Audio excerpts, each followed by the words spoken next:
ఆఖరి పోరులో కూడా భారత మహిళలు హోరెత్తించారు.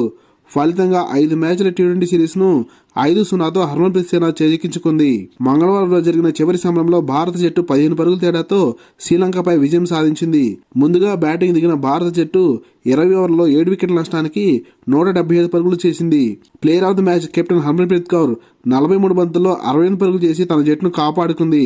77 పరుగులకి 5 వికెట్లు కోల్పోయి కష్టాలు ఉన్న భారత జట్టును కెప్టెన్ హర్మన్ప్రీత్ కౌర్ అమన్జోత్తో కలిసి వికెట్ను కాపాడుకుంటూనే పరుగుల వేగం పెంచింది. హైదరాబాదీ ఆల్రౌండర్ అరుణ్దీప్ రెడ్డి చివరి ఓవర్స్లో దంచుకొట్టడంతో భారత జట్టు అద్భుతమైన స్కోర్ నమోదు చేయగలిగింది. అనంతరం లక్ష్య ఛేదనకు దిగిన శ్రీలంక జట్టు 20 ఓవర్లలో 7 వికెట్ల నష్టానికి 160 పరుగులు చేసి ఓడిపోయింది. హాసిని 65 పరుగులు మరియు ఇమిషా దులాని 50 పరుగులు చేసి భారత జట్టుకు గట్టి పోటీని ఇచ్చారు. కానీ కెప్టెన్ హర్మన్ప్రీత్ కౌర్ తన బౌలర్స్ను సరిగా వినియోగించుకోవడంతో మిగతా శ్రీలంక బ్యాటర్స్ అంతగా రాణించలేకపోయారు.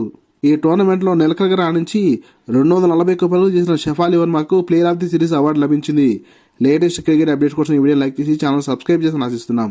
Thank you for watching.